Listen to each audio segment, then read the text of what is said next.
அவங்க 2 பேருக்கு மட்டும் ஒரு நிமிஷம் மௌனம். எல்லோருக்கும்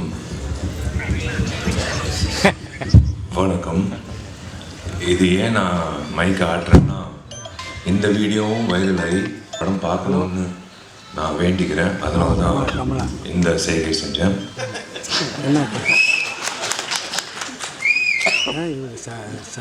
மேடையில் இருக்கிற எனக்கு பிடிச்ச நான் வாங்கிறேன் ஜாம்பவங்கள், எனக்கு பிடிச்ச நண்பர்கள், சினிமா சார்ந்த நண்பர்கள், வந்திருக்கும் அனைத்து பத்திரிகையாளர்கள் நண்பர்கள், ஊடக நண்பர்கள், வெல்விஷர்ஸ் எல்லோருக்கும் நான் காலை வணக்கத்தை தெரிவிச்சுக்கிறேன். முதல்ல உங்கள் எல்லோருக்கும் பி வாசு சாராக தெரியும், லெஜெண்டரி ஃபிலிம் மேக்கர். எனக்கு P Vasu uncle. P Vasu sir வந்ததுக்கு ரொம்ப நான் இந்த குழு சார்பாக நான் நன்றி தெரிவிச்சுக்கிறேன். ஏன்னா பி வாசு நிறைய இயக்குநர்கள் ஒரு படம் 2 படத்துலேயே அப்படியே போயிடுறாங்க. ஆனால் இன்றைய வரைக்கும், அப்போலேருந்து இப்போ வரைக்கும் இன்னும் பி வாசு சார் நம்ம மனசில் நிற்கிறாருன்னா that's because of his films and that's because of his vision. அதே மாதிரி எனக்கு பிடிச்ச நிறைய நடிகர்கள், என்னோட நண்பர்களாக இருக்கிற அஜய் ரத்னம் சார், சுரேஷ் மேனன் சார், எங்கள் வயசுக்கு இணையாக இருக்கிற YG Mahendran sir, John Vijay darling, எல்லோரும். அதே மாதிரி டாக்டர் சுராஜ் சார், நிறைய பேருக்கு பட்டம் கொடுக்குறாங்க டாக்டரு, இவருக்கு முதல்ல கொடுக்கணும். ஏன்னா டாக்டர்கிட்ட நம்ம போகிறது சிகிச்சைக்காக. அப்பா சந்தோஷமாக வெளில வந்தோம், நம்ம சரியாக இருக்கும். ஏன் டாக்டர் சுராஜ்னு சொல்கிறேன்னா, நிறைய பேர் அவரோட காட்சிகள் நிறைய ஐபிஎஸ் ஐஏஎஸ் ஆஃபீஸர்ஸ் எனக்கு சொல்லியிருக்காங்க. அவங்களுக்கு 10-10:30 தான் அவங்களுக்கு டைமே கிடைக்கும். நிறைய எக்ஸ் ஜட்ஜஸ்ஸு, சர்ஜன்ஸு, டாக்டர்ஸு எல்லோரும் பார்க்குறது ஆதித்யா சேனல், சிரிப்பொலி சேனல். அதில் இவர் இயக்குன என்னோட படமும் உட்பட இவர் இயக்குன பல படங்களில் வடிவேலண்ண காமெடி, சுராஜ் சாரோட சென்ஸ் ஆஃப் ஹியூமர் அவங்களுக்கு மெடிசனா. அவங்களுக்கு அன்னைக்கு இருக்கிற ஸ்ட்ரெஸ் எல்லாமே இருக்கிறது அவரோட திரைப்படங்களில் வர நகைச்சுவை காட்சிகள். ஸோ அந்த வகையில் அதனால தான் டாக்டர் சுராஜ் சார்ன்னு சொன்னேன். ரொம்ப சந்தோஷம் சார். யூஸ்வலாக ஹீரோ தான் கெட்டப் மாற்றி வருவாங்க ஃபங்க்ஷனுக்கு. ஃபஸ்ட் டைம் ஒரு இயக்குனர் கெட்டப் மாற்றி வந்திருக்காரு. முதல்ல இந்த விழாக்கு இப்படி அரங்கம் நிறைந்த ஒரு காட்சியாக அளிக்குதோ, அதே மாதிரி இந்த திரைப்படம் ஆகஸ்ட் 8ஆம் தேதி ரிலீஸ் ஆகும்போது இதே மாதிரி அரங்கம் நிறைந்த காட்சியை பார்க்கணுன்றது என்னோட ஆசை. ரொம்ப நன்றி. நீங்கள் முதல்ல ரெட் ஃப்ளவர் திரைப்படத்துக்கு இந்த விழாக்கு வந்ததுக்கு எல்லோரும் ரொம்ப நன்றின்னு சொன்னாங்க. இல்லைங்க, இது என்னோட கடமை. தயவு செஞ்சு இந்த சின்ன படம் பெரிய படம் அப்படியெல்லாம் சொல்லாதீங்க. இந்த வெள்ளி திரையில் என்ன காணப்படுதோ அதுதான் படம். அது சின்ன ஹீரோவாக இருந்தாலும் பெரிய ஹீரோ இருந்தாலும் புதுமுக இயக்குனராக இருந்தாலும் பெரிய இயக்குனராக இருந்தாலும் எதுவாக இருந்தாலும் திரைப்படம். ஸோ அந்த வகையில் என்னோட கடமையாக என் நண்பன் போராளி விக்னேஷ் அவர்களுக்காக நான் எல்லாத்தையும் ஒதுக்கி வச்சு,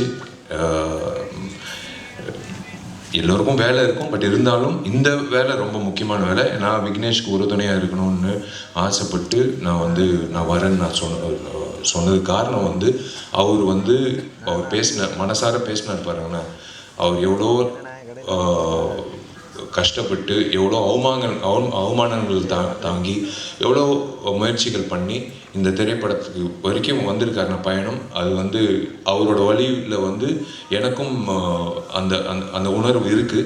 ஸோ அந்த வகையில் விக்னேஷ் அவர்களுக்கு இந்த திரைப்படம் ரெட் ஃப்ளவர் மிகப்பெரிய திருப்புமுனையாக இன்னொரு இன்னிங்ஸ் தொடக்கத்துக்காக விக்னேஷ் அமையணும் நான் வாழ்த்துறேன். விக்னேஷ்க்கு புதுமுக இயக்குனர் ஆண்ட்ரூ பாண்டியன் இந்த காட்சிகள் பார்த்தோம், ட்ரெய்லர் பார்த்தோம், மோஷன் போஸ்டர் பார்த்தோம், சாங்ஸ் பார்த்தோம். திரு ஆண்ட்ரூ பாண்டியன் அவர்களுக்கு என்னோட வாழ்த்துக்கள். பொதுவாக 2025 என்ன நடக்குது, நடைமுறை செயலில் என்ன நடக்குதுன்னு பண்ணுறதுக்கே பல இயக்குநர்கள் திண்டாடுறாங்க. ஆனால் இவர் 2047 என்ன நடக்க போகுதுன்னு ஒரு மிகப்பெரிய ரிஸ்க் எடுத்து ஒரு திரைக்கதை பண்ணியிருக்காரு. அது in fact every one was speaking about his vision. I wish Andrew Pandian all the very best for this film. Welcome to the industry. And இந்த விழா நாயகன் சந்தோஷ் ராம் இசையமைப்பாளர், வாழ்த்துக்கள். உங்கள் பாடல்கள் பார்த்தா ரொம்ப பக்கபலமாக இருந்திருக்கீங்க. Cinematographer and of course every one including the heroine and the entire cast and crew. I wish all of you all the very best. Vignesh, ஒரே ஒரு விஷயம் நான் சொல்கிறேன். எல்லாரும் கதாநாயகர்கள் வந்து எதிர்பார்க்குறது வந்து ஒரு நல்ல ஒரு அமைப்பு வேணும். நம்ம என்னதான் வந்து நம்ம திறமைசாலி அப்படின்னு சொல்லும்போது நம்மளுக்கு ஒரு பொக்கிஷன் மாதிரி, ஒரு வைரம் மாதிரி ஒருத்தர் வேணும். யாருன்னா தயாரிப்பாளர். உங்களுக்கு வந்து ஒரு பொக்கிஷமாக மாணிக்கம் என்ற பேர்ல அவரே வந்து ஒரு பொக்கிஷமாக மாணிக்கம் என்ற ஒரு பேர் வந்து உங்களுக்கு, அதான் கடவுளாக உங்களுக்கு வந்து ஒரு வைரம் கொடுத்துருக்காரு. அதுதான் திரு மாணிக்கம் அவர்கள்.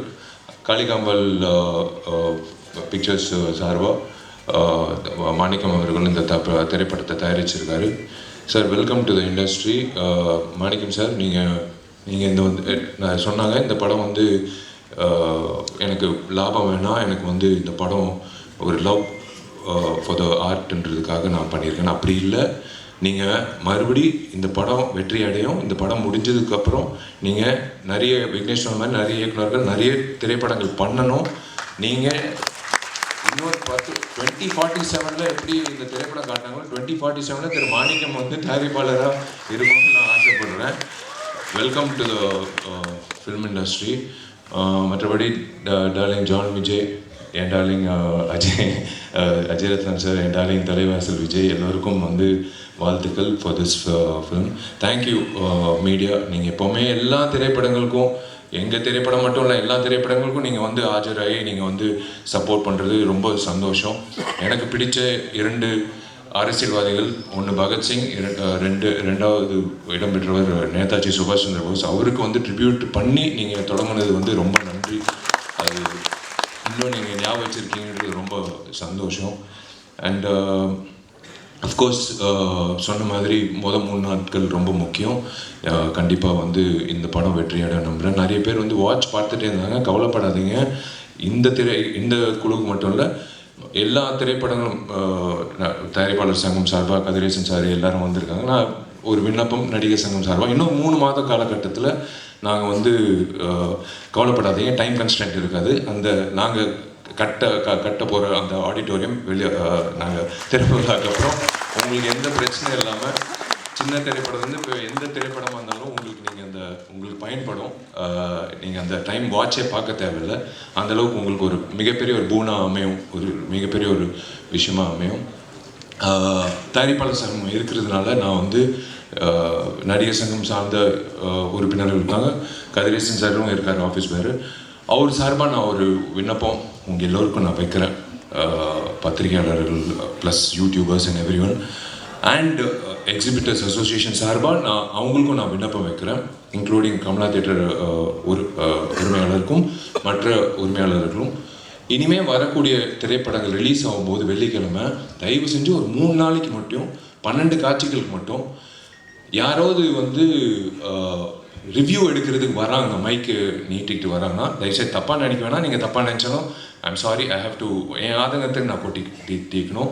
நீங்கள் டிக்கெட் வாங்கிட்டு உள்ளே வந்துட்டு படம் பார்த்துட்டு நீங்கள் அந்த மைக்கை நீங்கள் நீட்டிட்டு உங்கள் கருத்தை நீங்கள் சொல்லிவிடுங்க. ஆனால் தயவு செஞ்சு அவங்கள வந்து ஒரு 3 days மட்டும் வெளியில், தப்பாக நினைக்க வேணாம், உள்ளார ப்ரெமிசஸ் இல்லாமல் வெளியில் அவங்கவுங்க வண்டி வாகனத்தில் ஏறி வெளியில் போகும்போது நீங்கள் அவங்கள வந்து போய் நீங்கள் வெளியில் கேட்டுக்கோங்க. அவங்களோட ரிவ்யூ கேட்க வேணான்னு நான் சொல்ல, வெளியில் கேளுங்க. ஆனால் தயவு செஞ்சு ஒரு 3 நாட்களுக்கு மட்டும் அந்த 12 காட்சிகள் மட்டும் எக்ஸிபிட்டர் அசோசியேஷன் நான் ஒரு வேண்டுகோளை விண்ணப்பமாக வைக்கிறேன். உள்ளே மட்டும் கொஞ்சம் ரிக்வெஸ்ட் பண்ணி உள்ளே வந்து எடுக்க வேணான்னு சொல்லுங்கள்.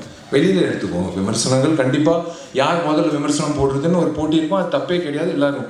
ஆனால் நீங்கள் உள்ளே வந்து ஒரு டிக்கெட் வாங்கி நீங்கள் அந்த படத்தை பார்த்துட்டு அதுக்கப்புறம் உங்கள் கருத்தை சொல்லிவிட்டு அப்புறம் மக்களோட கருத்தை நீங்கள் சொன்னீங்கன்னா சூப்பராக இருக்கும். அந்த வகையில் ஒரு நல்லாயிருக்கும். எந்த படத்துக்காக இருந்தாலும் அது நல்லாயிருக்கும். ப்ளீஸ் தயவு செஞ்சு கண்டிப்பாக ரிவ்யூ வேணும். அந்த ப்ரீதிங் ஸ்பேஸ்ன்றது ரொம்ப முக்கியம். ஒரு 12 காட்சிகள் விட்டுருங்களேன். அந்த அதுதான் ஒரு திரைப்படத்துக்கு ஒரு இவ்வளோ உழைச்சிருக்காங்க. அது கண்டிப்பாக வந்து அது ஒரு உங்களுக்கு நீங்கள் கொடுக்குற சப்போர்ட் தான் அந்த வகையில். ஸோ தேங்க்யூ வெரி மச் நீங்கள் எல்லோரும் வந்ததுக்கு. And wish you all the very best எல்லோருக்கும். இந்த ரெட் ஃப்ளவர் திரைப்படம் வெள்ளித்திரையில் மிக சிறப்பாக வந்து வெற்றிகரமாக கொண்டாடப்படணும்.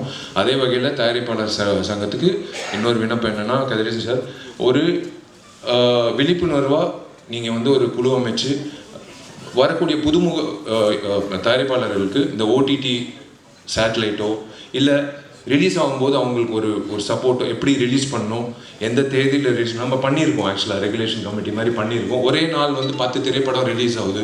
அது வந்து எத்தனை காட்சிகள் வருதுன்னு சில தயாரிப்பாளர் தெரியல. எனக்கு 100 தியேட்டர் வருதுன்னு சந்தோஷமாக அலுவலகத்தில் உட்காராங்க. ஆனால் 100 தியேட்டரில் 400 காட்சி வருதான்னு தெரியாது. 100 காட்சி தான் வருது.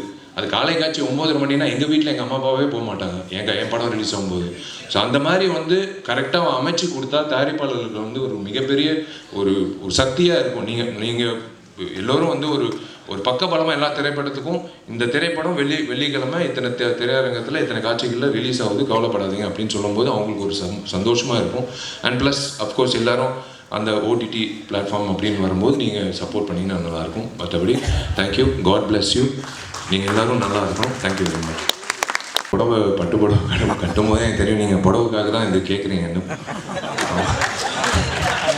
அதுக்கு தான் கேட்குறாங்க, வேற ஒன்றும் இல்லை. என் தேதி எப்போன்னு இல்லை, அவங்களுக்கு நான் இப்போ கவிதா வந்து என்னோட க்ளோஸ் ஃப்ரெண்டு, அவங்களுக்கு புடவை எப்போ வரும்னு போய் சேரும். அங்கிட்டு தேவராஜ் வந்து அவங்க வீட்டுக்கு எப்போ போய் சேரும். எங்கிட்ட ஒருத்தர் இருக்கார் மீனாட்சி சுந்தரம், அவருக்கு எப்போ போய் எல்லாருக்கும் எஸ் கண்டிப்பாக வந்து நான் அதாங்க 9 வருஷம் நான் எப்படியோ நான் தாக்கு பிடிச்சிட்டேன். இன்னும் 2 மாதத்தில் இருக்கும். ஆகஸ்ட் 29 என் பிறந்த நாள் அன்னைக்கு கண்டிப்பாக ஒரு நல்ல ஒரு செய்தி இருக்குது கண்டிப்பாக.